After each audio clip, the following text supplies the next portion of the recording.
ګرانو کتونکو سلامونه کوم. علب خان شیرپور ستاسو په خدمت کې حاضر دی. ګرانو کتونکو زه خبرې ترې کوم په هغه ماشوم باندې کوم چې د رزړو سیمې سره تعلق ساتي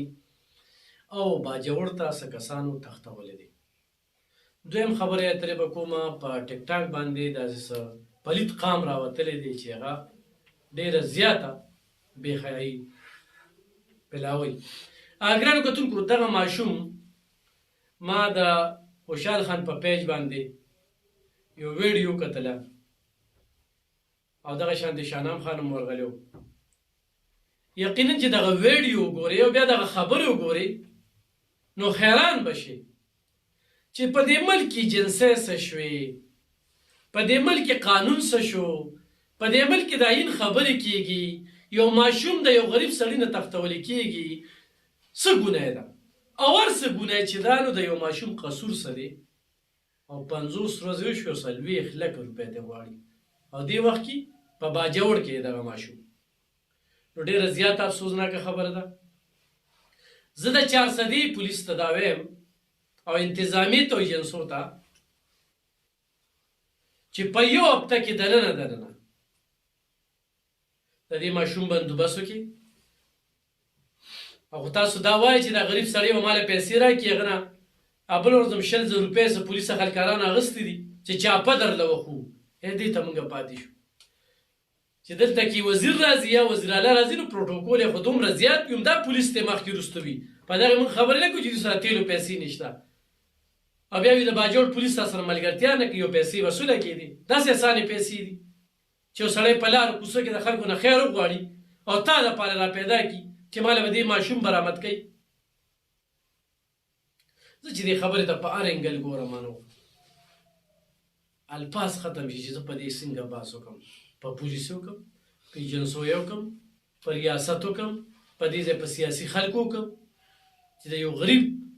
مور د غېږې نه یو وړوکی ماشوم هغه تختولی کېږي چې هغه د هېڅ کار جوګه نه دی او پته هم لګي چې په باجوړ کې دی، دا هم پته لګي چې پلانکي سره دی او دا هم پته لګي چې هغه پیسې غواړي.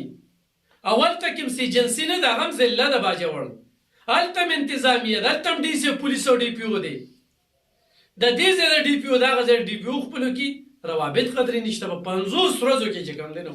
دوی هېڅ قسمه داسې څه حرکت ونه کړ چې داسې څه ستړی کړی وي. خو دا چې د اواز راپورته شو نو هغې کې هم لاړل خو 20,000 روپۍ اخیستې دي. هغه به م درته بیا ښیم خو د هغې نه مخکې ورته دا وایم چې دې وخت کې مونږ د کار په کار دی،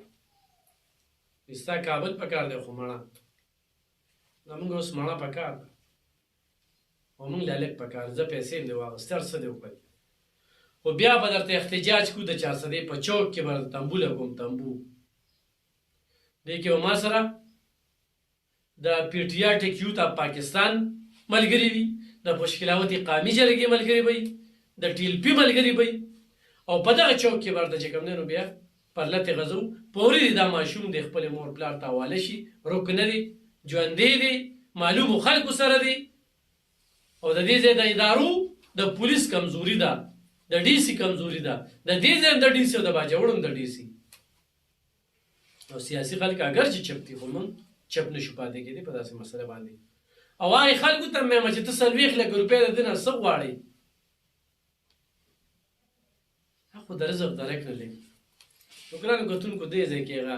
وزر وسوځي، هغه ریاست څه شي، هغه هرټ چېرته قایمي ماشوم تختولی شوي ده خو معلوم دي. دویم ګرانو کتونکو په دې ټیک ټاک باندې داسې پلیت قام راوتلی دی.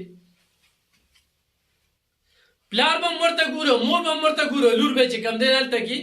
لګیا وي او هغه پلیتې خبرې به کوي. نو په دې کې شانام خان دا اواز راپورته کړی دی. زه د کلکې ملګرتیا اعلان کوم او هغه خوشاټارو ته وایم چې خوشاټارو ستاسو خو بل څه کار نشته نو په دې باندې ځان لړخه کوئ او ویوز او لایک لیونې کړي یې. دا ویوز او لایک هم په آخرت کې په کار نه راځي. د الله د قهر نه ویرېږئ، د خدای تعالی بندګانو خپل کور باندې نظر وساتئ. خو چې د چا خپل کور داسې وي د هغه پردی جینۍ سره په دغه انداز کې خبرې کوي، دا په کوم انداز کې چې په دې ټیک ټاک باندې کتلې کېږي بیا داسې خلک کنزلمار قام موږ پسې به کنځلې کولې چا به نه منل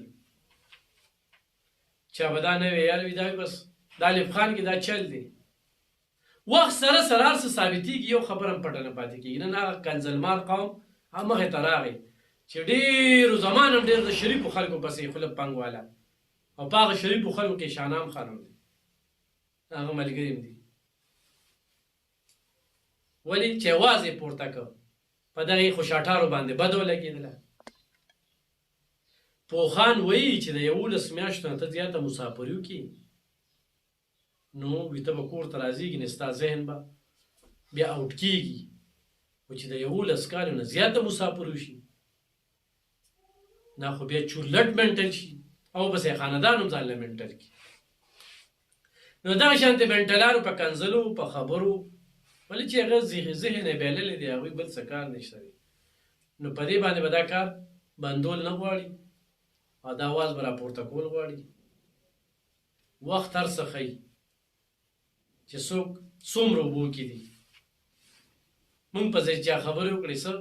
لږې روجې ورکړې هلکه لږې ورکوم الحمدلله الله پاک لک لک شکر دې څه خو ورکوم لږ لږ څه ورکړې هر سړی د خپل وسه پورې پړ دی څه جواز چې وي در سره جواز نو بیا ټیک ده نو په ورکړه باندې هم کنځل ښځې راځي تورسرې راځي د تورسرو بېعزتي کېږي تاسو دې تورسرو په دې حکومت کې دا خال څه وینئ تاسو د غریبیانو څه خبر یې چې د سیره څو پخېږي د خلکو ژوندونه وګورئ چې چا ته نهه ولس بچي وي نو ډېره زیاته ګرانه ده الله دې زموږ په خال او په دې غریبو باندې رحم وکړي او دغه خلک د هدایت نه دي چې څنګه ذلیله دي خدای دې نور هم ذلیله کړي ډېره مننه خوشحاله وباد اوسه انشاءالله د دې پلیتو خلکو چې په ټیک ټاک باندې پلیتوب کوي د دې خلاف به زموږ اواز جاری وي